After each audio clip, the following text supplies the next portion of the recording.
Everyone, आज हम पढ़ेंगे अध्याय 17 खनिज एवं ऊर्जा संसाधन।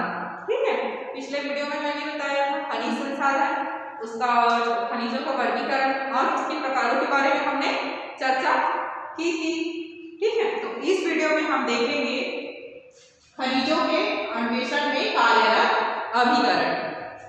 ठीक, तो इसके अंतर्गत इन कार्यों में लगे हुए उसके जो पूरा कंपनी, ठीक है, ये खनिजों के अन्वेषण में जो कार्यरत उपकरण है वो निम्नलिखित हैं। तो उसमें पहला देखते हैं हम भारतीय भूवैज्ञानिक सर्वेक्षण। ठीक है, इसको इंग्लिश में geological survey of India GSI। ठीक है, तो ये शॉर्ट में हम जानते हैं GSI। ठीक है, ये इस कार्यरत में लगे हुए खनिजों के अन्वेषण में। उसके बाद दूसरा है तेल एवं प्राकृतिक गैस आयोग। ठीक है, oil and natural gas communication. ठीक, ONGC। उसके बाद तीसरा है खनिज अन्वेषण limited, mineral explorer corporation limited MECL। ठीक, ये और उसके बाद फिर देखते हैं चौथा है राष्ट्रीय खनिज विकास निगम।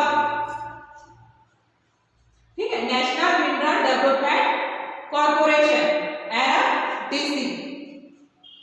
उसके बाद पांचवा है Indian bureau of mines IBM। छठवा है Bharat board of mines limited BGML। सातवां है राष्ट्रीय एल्यूमिनियम कंपनी लिमिटेड, जिसको नाल्को के नाम से भी जानते हैं हम। ठीक है, NALOC, नाल्को शॉर्ट फॉर्म। उसके बाद आता है विभिन्न राज्यों के खदान एवं भूविज्ञान विभाग।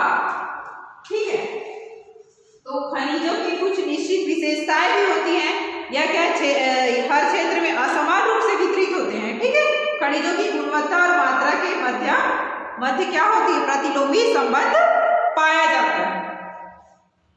ठीक है, तो ये जो पॉइंट्स हैं वो खनिजों के अन्वेषण में जो कार्यरत अभिकरण है वो निम्नलिखित कार्य कर रहे हैं। ठीक है, खनिज भारत में खनिजों की व्यवस्थित सर्वेक्षण, उसका सर्वेक्षण कर रहे हैं, पूर्वेक्षण कर रहे हैं, उसका अन्वेषण का जो कार्य कर रहे हैं वो अभिकरण जो लिखा टॉपिक मैंने बताया अभी वो सब इसके अंतर्गत आ जाएगा। उसके बाद हम नेक्स्ट देखते हैं भारत में खनिजों का वितरण। तो हम देखते हैं भारत में खनिजों का वितरण। भारत विविधताओं वाला देश है, विभिन्न विविधता है भारत देश में। तो जंगल, जल, भाषा, जलवायु की तरह यहाँ क्या विविध प्रकार के खनिज भी उपलब्ध हैं। ठीक है, तो उसका मुख्य कारक क्या है, भारत की भौगोलिक संरचना। ठीक है, भारत को उपमहाद्वीप भी कहा जाता है, भौगोलिक संरचना ही भारत को उपमहाद्वीप कहा जाता है। यहाँ क्या उत्तर भारत के विशाल पर्वत हैं, तो वहीं में ही एक विशाल श्रृंखला समतल मैदानों की भी है। ठीक है, दक्षिण एवं मध्य भारत का बहुतायत भाग पठारी है, जो खनिजों की प्राप्ति के लिए उपयुक्त स्थल भी है। तो पूर्वाधार पश्चिमी घाट में भी खनिजों के संसाधन की दृष्टि से महत्वपूर्ण है। वस्तुतः देखते हैं देश के विभिन्न भागों में भिन्न भिन्न भूगर्भीय संरचनाएं पाई जाती हैं, तो जिस कारण क्या है खनिजों का वितरण बहुत ही असमान है। ठीक है, अधिकांश खनिज प्राचीन शैलों में ही पाए जाते हैं। देखते उदाहरण में क्या क्या है, लौह अयस्क है और खनिज के भंडार देश के कैम्ब्रियन पूर्व की जो शैलें हैं, शैल में धारवाड़ समूह में पाए जाते हैं। ठीक, उसी प्रकार तांबा, शीशा और जस्ता की शिराएं धारवाड़ की अरावली माला में पाई जाती है। धारवाड़ और कडप्पा समूह में प्रमुख धातुओं खनिज के भंडार निहित है। ठीक, चूना पत्थर, डोलामाइट, जिप्सम और कैल्शियम सल्फेट कडप्पा और ऊपरी विंध्य समूहों तक ही क्या है, सीमित है। तो पेट्रोलियम टर्शरी शैलों में पाया जाता है।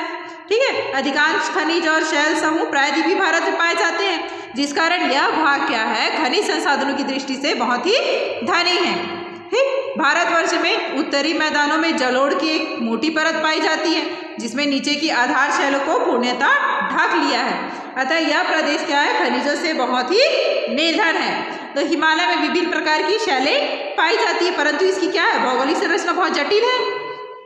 तो अतः देश के क्या अधिकांश खनिज निम्नलिखित 3 प्रमुख पेटियों में ही पाए जाते हैं। तो वो प्रमुख पेटियां हैं निम्नलिखित हैं। ये 3 प्रमुख पेटी, उत्तर पूर्वी पठार, दक्षिण पश्चिमी पठार और तीसरा है उत्तरी पश्चिमी प्रदेश।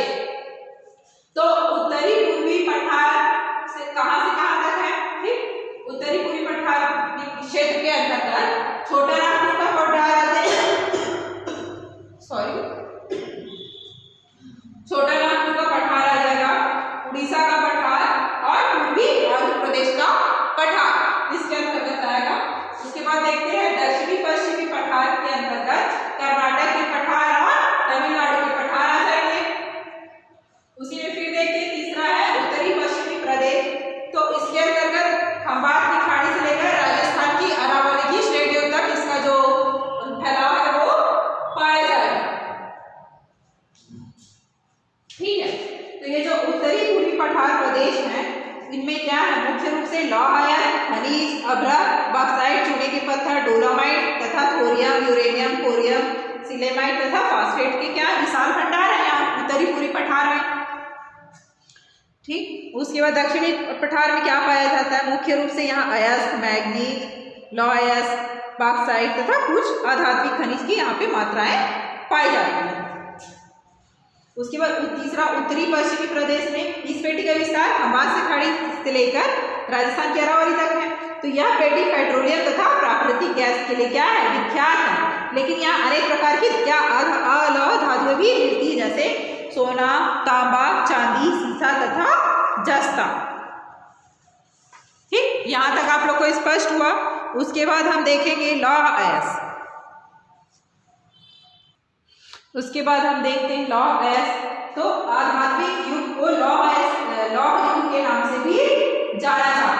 तो लोहा क्या है? धात्विक खनिज है। ठीक है, लोहा एक धात्विक खनिज है। तो भारत लौह अयस्क संसाधन की उपलब्धता की दृष्टि से अति संपन्न राष्ट्र है। ठीक है, पूर्ण तरह से संपन्न है। भारत में उत्तम किस्म की लोहे की भी अयस्क की उपलब्धता होती है। भारत में हेमेटाइट एवं मैग्नेटाइट किस्म की लौह अयस्क की उपलब्धता है। ठीक है, सर्वोत्तम गुणवत्ता के कारण क्या है? विश्व में इस प्रकार की अयस्क की प्रचुर मांग है। ठीक है, तो लौह अयस्क की खदानें देश के उत्तर पूर्वी पठार प्रदेश में कोयला क्षेत्रों के निकट स्थित है। भारत में देखते हैं लौह अयस्क उपलब्ध भंडार में। ठीक है, भारत में जो लौह अयस्क उपयुक्त उपलब्ध भंडार है अभी 2010-11 के अनुसार देखते हैं हेमेटाइट किस्म का जो लौह अयस्क है वो 1788.2 करोड़ टन और मैग्नेटाइट किस्म का लौह अयस्क है वो 10,622 करोड़ टन है। ठीक, तो टोटल देखते हैं 2010-11 के में लगभग 2080 लाख टन। ठीक है, लौह अयस्क की मात्रा क्या है? उपलब्ध है भारत में। ठीक, और उसी प्रकार देखेंगे हम छत्तीसगढ़ में। तो छत्तीसगढ़ क्या है? यह लौह अयस्क का दूसरा बड़ा उत्पादक राज्य है। ठीक है, भारत देश में। तो भारत का 20% से अधिक लोहा यहाँ पैदा किया जाता है। ठीक, दंतेवाड़ा जिले का बैलाडीला तथा दुर्ग जिले के दल्ली व राजरा प्रमुख उत्पादक हैं छत्तीसगढ़ राज्य में। उसके बाद है रायगढ़, बिलासपुर तथा सरगुजा अन्य उत्पादक जिलों में शामिल है। तो यहाँ के अधिकांश लोहा विशाखापट्टनम पत्तन द्वारा जापान को निर्यात किया जाता है। ठीक है, जापान ले जाया जाता है विशाखापट्टनम के बंदरगाहों द्वारा। उसके बाद फिर देखते हैं हम उड़ीसा में है। यहाँ भारत का 19% से अधिक लोहा पैदा किया जाता है। ठीक है, झारखंड में देखते हैं 15% से अधिक लोहा पैदा यहाँ किया जाता है। गोवा, कर्नाटक। ठीक है, तो यहाँ तक स्पष्ट हुआ। उसके बाद हम देखेंगे मैग्नीज। मैग्नीज में देखते हैं हम मैग्नीज धातु प्रायः काले रंग की प्राकृतिक भस्मों के रूप में धारवाड़ युग की अवसादी शैलों में पाई जाती है। यह खनिज ठोस तथा नरम और रवाहीन होती है। ठीक है, मैग्नीज क्या बहुमुखी उपयोगी वाली अत्यंत महत्वपूर्ण धातु है। तो इसे अनेक कार्यों में प्रयोग में लाया जाता है। कौन कौन? परंतु इस धातु का मुख्य उपयोग इस्पात बनाने में होता है। ठीक है, मैग्नीज का उपयोग इस्पात बनाने के लिए किया जाता है। तो इसके अतिरिक्त इसका उपयोग कांच का रंग उड़ाने, रोगन और वार्निश और सुखाने तथा बिजली की बैटरियों में भी है। ऑक्सीजन तथा क्लोरीन आदि गैसों पर तथा ब्लीचिंग पाउडर, पोटेशियम परमैंगनेट आदि बनाने में भी इसका उपयोग किया जाता है। ठीक है, तो रासायनिक उद्योगों में भी इसका प्रयोग किया जाता है मैग्नीज का। तो ये कहाँ? आंध्र प्रदेश में, झारखंड, गुजरात, राजस्थान, छत्तीसगढ़, मध्य प्रदेश, ठीक है, यहाँ पूर्ण रूप से मिलते हैं। ठीक है, उत्पादन क्षेत्र में मैग्नीज उत्पादन की दृष्टि से भारत में उड़ीसा, मध्य प्रदेश, महाराष्ट्र, कर्नाटक महत्वपूर्ण राज्य हैं। छत्तीसगढ़ में भी मैग्नीज बिलासपुर, कांकेर, बस्तर और दंतेवाड़ा में मिलता है। तो उत्पादन का व्यापार है वर्ष में 2008-9 के अनुसार 2,695,000 टन मैग्नीज उत्पादन किया गया था, जो कि अनुमानित है। ठीक है, उड़ीसा में भी, मध्य प्रदेश में, महाराष्ट्र, कर्नाटक, इन सभी राज्यों में मैग्नीज की जो मात्रा है वो पाई जाती है। थोड़ा सा छोटा छोटा ही देखेंगे हम, ज़्यादा डिटेल तो नहीं पढ़ेंगे क्योंकि हर बार आप हर क्लास में यही पढ़ते हैं। ठीक है, तो ज़्यादा मैं डिटेल इसका दूंगी नहीं। उसके बाद देखेंगे बॉक्साइट, अगले वीडियो में इसकी चर्चा करेंगे हम। बॉक्साइट देखते हैं, बॉक्साइट का तांबा, अभ्रक, ठीक है, ऊर्जा संसाधन, इसका जो हम अगले वीडियो में विस्तार से अध्ययन करेंगे।